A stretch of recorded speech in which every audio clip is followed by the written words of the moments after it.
या नवरात्रि के पूजन में अगर हम देखते हैं तो सबसे पहले आती है शुभ नवरात्रि। उसमें सबसे पहला आता है माता शैलपुत्री। अब माता शैलपुत्री को अगर हम देख रहे हों तो शॉर्ट में अगर हम देखें, शैलपुत्री की सवारी नंदी के ऊपर दिखाई है। और शैलपुत्री ये क्या है, तो नवरात्रि के इस पहर में क्या था आप सबको पता रहे कि जो पार्वती हैं, जैसे पहले मानसी बहन ने बताया, पार्वती के ये 9 रूप हैं। और भारतीय संस्कृति में देवी पार्वती का क्या था, देवी पार्वती को कहते हैं कि किस प्रकार से उसने शिव के सम्मान के लिए अपने आप को अग्नि में कर दिया, जिसको देवी सती के नाम से जाना। और देवी सती का जो अगला जन्म हुआ वो शैलपुत्री के रूप में हुआ। शैलपुत्री का मतलब अगर देखें, शैल अर्थात शिला, माउंटेन, पहाड़, और पुत्री अर्थात पर्वतों की बेटी। तो शैलपुत्री को हिमालय की पुत्री कहा जाता है, इसलिए उसका नाम हेमावती भी रखा गया। तो इस अकॉर्डिंगली अगर आप देखें, शैलपुत्री को क्यों पूजा, क्यों वंदन किया और पहला दिन उसको इस नाम से क्यों जानते हैं, इसमें एक बहुत अच्छी एक बात है कि आप शैलपुत्री के हाथ में देखेंगे तो एक हाथ में त्रिशूल है और एक हाथ में बहुत सुंदर कमल का फूल है। और तीसरा, उसकी सवारी किसी भी शेर पे नहीं है, सिंह पे सवारी नहीं है, उसकी सवारी नंदी के ऊपर है। और नंदी का अगर आप देखें, निराकार शिव की यादगार नंदी के रूप में, कि नंदी हमेशा सवारी, नंदी की शिव की सवारी हमेशा ही नंदी के ऊपर दिखाते हैं। तो अब इसमें अगर आप देखें, इसका आध्यात्मिक रहस्य क्या है, त्रिशूल, ब्रह्मा विष्णु और शंकर। तो ब्रह्मा विष्णु शंकर को भी क्या कहा कि त्रिशूल दिए, जिसके मस्तक पर अंध्र चंद्रमा है।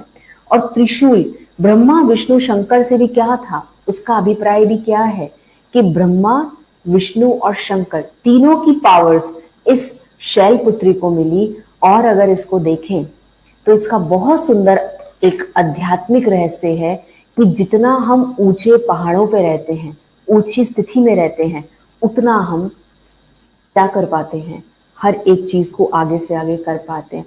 तो शैलपुत्री का लिटरली मीनिंग है डॉटर। और इसके बाद एक कहते हैं हिमालय की बेटी। अब हिमालय की बेटी तो है, लेकिन उसके 2 हाथ हैं और साथ में माथे पे चंद्रमा है, चंद्र की तरह है, फोरहेड पे शी होल्ड्स उसने हाथ में त्रिशूल लिया है और लेफ्ट हैंड में उसने लोटस फ्लावर लिया है। सबसे इंपॉर्टेंट बात, नंदी पे उसकी सवारी है। तो इसका मतलब क्या है कि वो एक एम्बॉडीमेंट है ब्रह्मा विष्णु और शंकर की। वो एक नंदी के ऊपर बैठी है जिसको ब्रह्मा का नाम दिया। और त्रिशूल मतलब कि जो भी बुरी आदतें हैं, बुरे जो भी अंदर के विकार हैं, उस पर विजय प्राप्त करके प्योर जीवन, प्योरिटी का जीवन वो बनाए। तो इसमें बहुत सुंदर अगर हम इसको देखें, और अगर मैं आपसे ही पूछूं, इसको थोड़ा सा हम देखते हैं।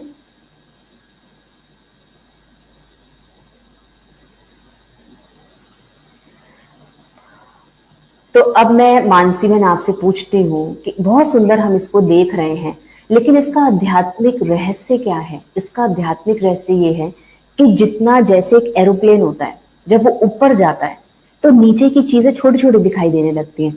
ऐसे अगर ऊंची स्थिति में रहते हैं, ऊंचे पहाड़ों की तरह ऊंची स्थिति से अपने हर कर्तव्य को करते हैं, तो नीचे की जो डिस्टर्बेंस है, नीचे की जो बातें हैं, या आसपास हमारे साथ जो कुछ चल रहा है, उससे हम अपने आप को परे कर पाते हैं।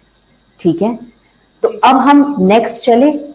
इसमें अगर देखो 4 बातें उसने जो भी दिखाया, अपने हाथ में कमल का फूल है, कि अगर वो शैलपुत्री है तो पवित्र जीवन है।